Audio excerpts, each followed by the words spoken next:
I want to go back. You talked about stress and the rec center and how that's a resource that the students take advantage of. But what about stress more broadly? We've used the term balance before, and obviously we're trying to balance things so we don't become overstressed. But could you guys talk about stress and how you dealt with it and some of the issues related to it? For me, I think it's just important to find an outlet. I always had football. I got to hit people really hard every day. That was really good for stress. People have the rec center. You go tear it up in the weight room, just kind of get rid of that physical stress. But other people have social groups. You have to find an outlet to really deal with stress. Otherwise, you're going to go crazy and just lose it, or just. I know that when I'm stressed, I have a hard time focusing on things. So if I don't go get a workout in, then I just can't do anything. So that's just me again. Explore yourself and find what outlet. I think it comes back to learning yourself. Like, college is a time about learning yourself, and I learned what works best for me when I'm stressed. I mean, I want to get away, just be by myself for a little while, if that means watching TV or reading or whatever, going for a walk. But I've learned that when I'm stressed, I just need to be alone. Okay. Right. Just to kind of internalize things and just process. I think the biggest thing to do is just to leave it alone. And sometimes it's just good to just get away from it. And I find that through music and also running. Like, running is a great stress reliever for me. Is that you can run several miles and just not think about it. Just totally just leave it. Mind. Yeah, leave it alone in the textbook for just a few. Even if it's a few hours, it does leave its.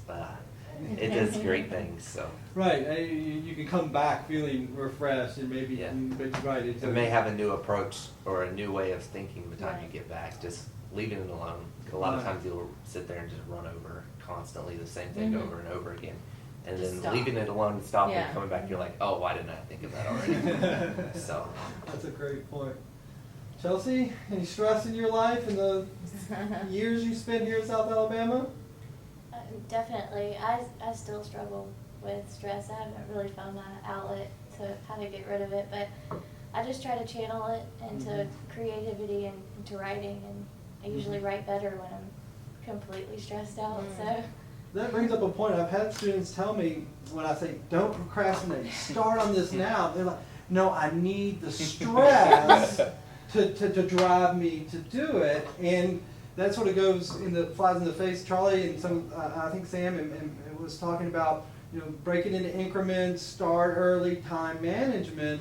Yet, what do we tell the student that says, oh, I need the stress of it being due sooner, and that way I can focus or something, channel my energies into it? Is there an answer to that? Well, I think so. Again, it's just what a common theme that we've all talked about is, knowing yourself. If that works for you, then that's fine. I know that I have taken that approach a lot of times, not by choice, but because of just how busy I am with athletics, of letting things. And I find that I do work very well under pressure. It works for me, but I don't necessarily like that stress. So I'd like to get things done earlier, but sometimes it's necessary just to let it, do your best with very limited time and see what you can come up with, and that's actually not a bad life skill to have. But I think the students shouldn't just be I'm just gonna leave it till the day before every time. I sometimes think that's an excuse. Right. I mean, that's all they've ever known, and they've never even made the attempt to do things in increments.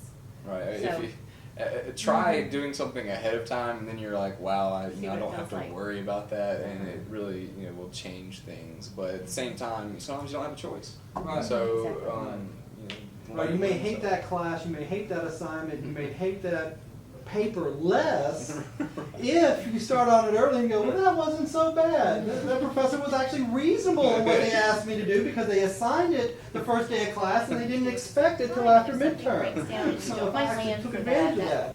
Is a problem and creates more stress that you don't have time to run off. You know what I mean? A lot of people, if they miss a deadline or something, they just give up. But I found that even if it happens, you know, your printer breaks down, go and talk to your teacher, Very good. That's a good point. and they will usually. Communication's is a huge thing whenever you're starting out, especially if you don't know what's going on. If students don't talk to their professors or don't talk with their advisors, They can't you know. help you. And a lot of them don't. They just stop coming to class or something like that, and it's so much. There might be a way out, you know.